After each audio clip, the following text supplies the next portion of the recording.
trained by the legendary Iron Mike Sharpe, who Yes. is just an absolute legend in the business, especially in the Northeast, especially and even further up north. But man, that's got to be a trip getting trained by that guy. Oh my God. That was Mike was a great guy, but he was an odd guy. Kevin, right?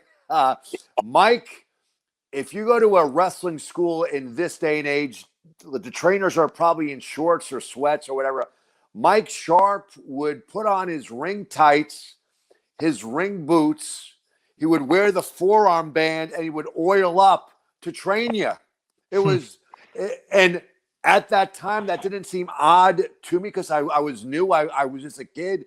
And now I'm thinking back and I'm like, that was friggin' crazy. But at that time, I didn't know better. I thought that's just what guys did. This is his character. This is how. And now that being where I am now, I'm saying, wow, Mike was nuts. Full ring gear, no t-shirt, tights, ring boots, forearm band, oiled up like he was going to have a match at the Garden. Hand to God, it happened every night. Yeah. Kevin, what's your experience with Iron Mike? Great guy, though. Yeah. Awesome, great guy. He was a wonderful human being, but we always heard, the obsessive compulsive disorder. Locked in the Boston Gardens where he's taking a shower. He was in what shocked me was his death because he was in such physical shape. Couldn't blow him up. He would go get there. We'll say if the show, the Garden show would be at 7:30. You'd have to be there at 7:30. The Garden show would start at 8:30. This is Boston Gardens. Mike would show up at 6 and he'd be training until he went on. He usually went on first.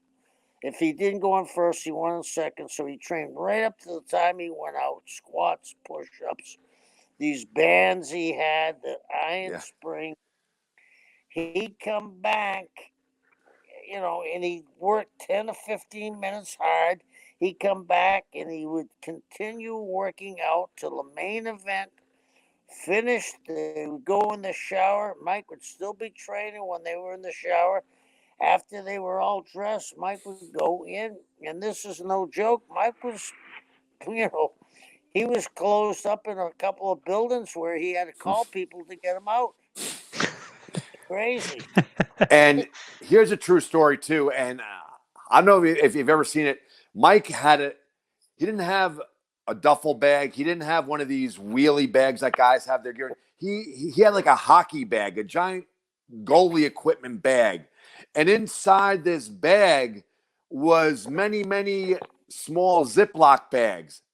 OCD, everything had its own bag. Had its own spot.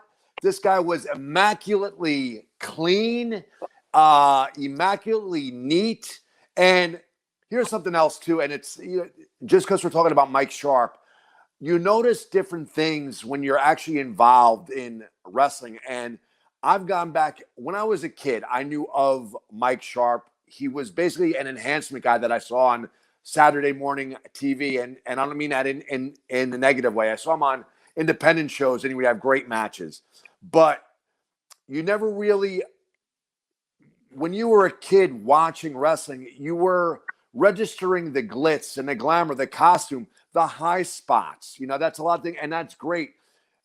I watch Mike Sharpe wrestle now, and I watch it. I say, if you're doing a bunch of high spots, say big power bomb, boom, you sit there, 1, 2, you have an opportunity to catch your breath.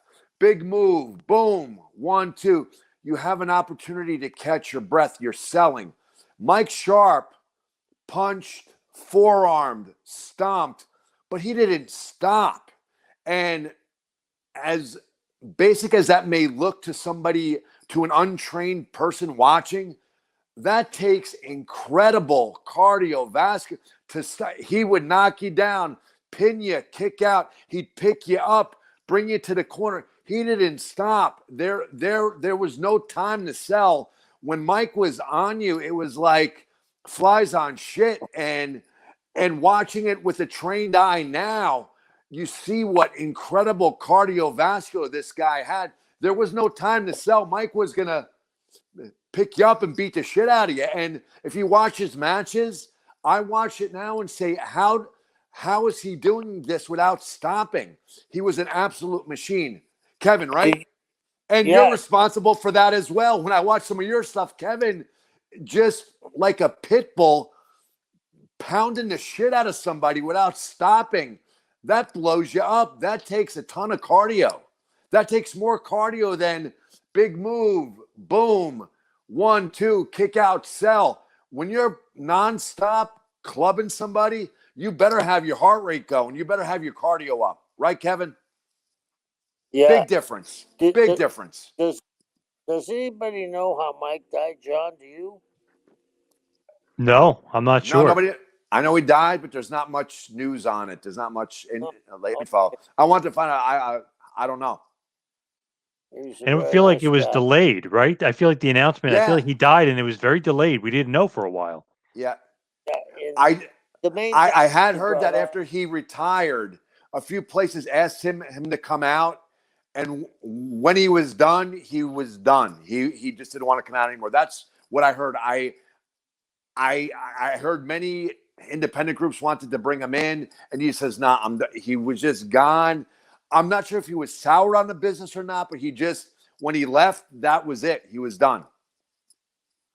Well, interesting. One of the things that both of you gentlemen brought up was he was a wonderful, wonderful human being. Awesome. Great guy. Yeah. And I was his first student, number 1. Wow. Didn't know that. Yeah. Wow. Yeah. Very cool. I had learned that he was opening up a school in 7 months. I found out, and I immediately went to work in a catering hall. I worked double shifts on Saturday, Sunday, worked Saturday night, and I saved my pennies because I was going. Thank you for watching the Hannibal TV. Please like this video if you enjoyed it and click the subscribe button to not miss any of our latest shoot interviews, match videos, or news updates. Support us on patreon.com for $1.99 a month to watch our full shoot interviews ad-free and help our channel grow. Follow us on Twitter at the Hannibal TV for instant updates.